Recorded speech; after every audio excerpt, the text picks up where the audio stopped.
We're going to talk about BPOL, the Business Professional and Occupation License Tax that may or may not be coming to Stafford County. And we'll do that in this next half hour with Stafford Supervisor Paul Milde. Good to see you, Paul. Appreciate you coming in on the weekend program. Oh, it's my pleasure. Thank you for having me again. We are going to mention up front that we had George Schwartz and Joe Brito from the Board of Supervisors asked to be on this program. They declined invitations to appear. Harry Chris had planned to appear, but had to change that schedule. He was supposed to be here with Paul this morning due to work commitments. We also had some of the other people talking with some of the other supervisors. This has turned into a pretty big issue within Stafford County. The BPOL, as called, as we mentioned, the Business Professional Occupational License Tax, is a tax on businesses' gross receipts. Correct. In this area, Stafford County is the only place that does not have it. There are these taxes in Spotsylvania and the city of Fredericksburg, also some of the northern areas to our north have this kind of tax. This would be rolling back, reneging on a plan that has worked. It makes no sense whatsoever.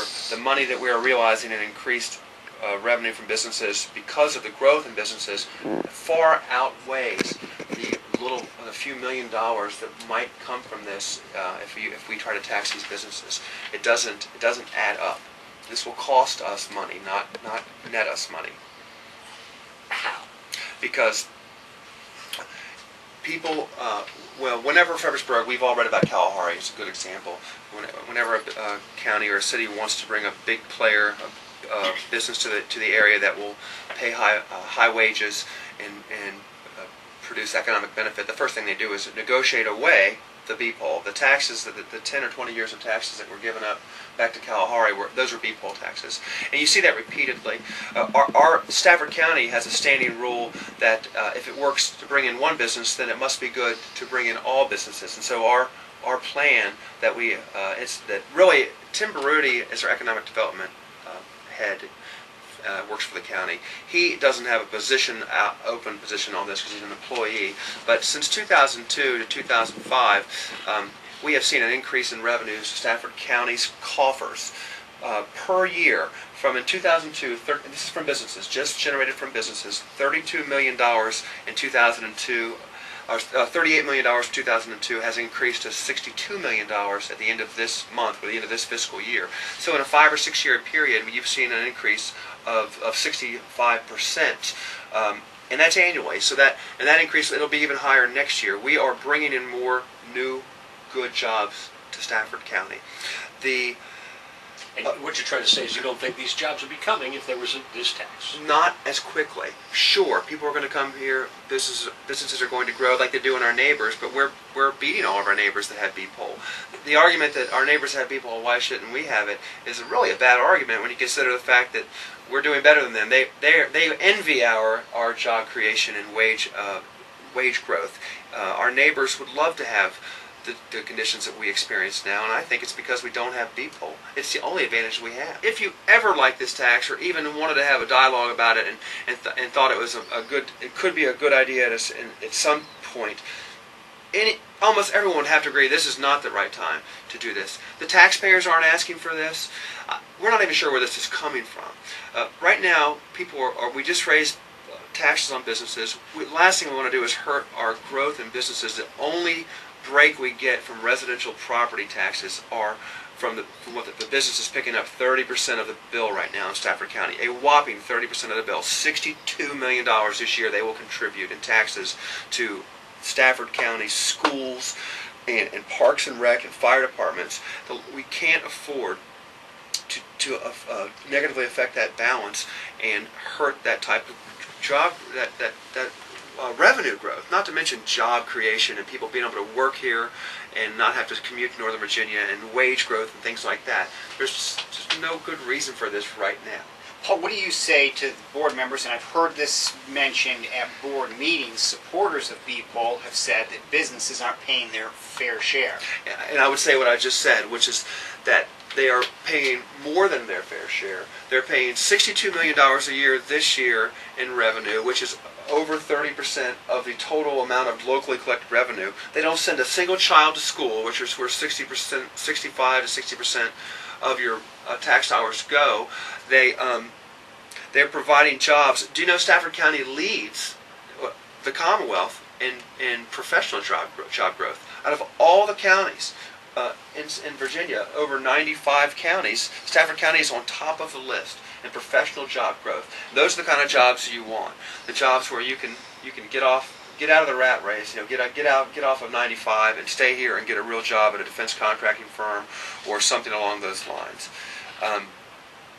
They're paying more than their fair share, not just in monetarily, but in job creation and helping improve our community. What about the money that this would generate at past? How much is it? Do you know? I think that the number is shrinking. It started off at $7 or $8 million a year.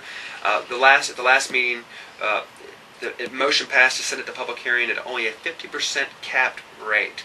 That brings us down to under $3 million, I'm sure. And by the time you try to exempt some other businesses, you're going to see you're looking at a couple $1 million a year. A couple million's a couple million. What about the argument? Hey, well, that's money for the county. Let's get it out of the ways we can, because homeowners have obviously, you talked about raising the tax rate. The recession is hitting all of us. Mm-hmm. Mortgages, the whole economy. What about that side of it? How do you answer the people who say that? Well, two things. One is that I believe that most of the businesses will find a way to pass this through to the customers, and other businesses that are employing people in Stafford just won't be able to be as generous with their raises and in their employment growth. The other thing, we're down to a couple $1 million a year here. Let me remind you that in 2002, businesses only contributed $38 million to Stafford County's coffers in that year, and in this year they're contributing $62 million. That's an increase of $24 million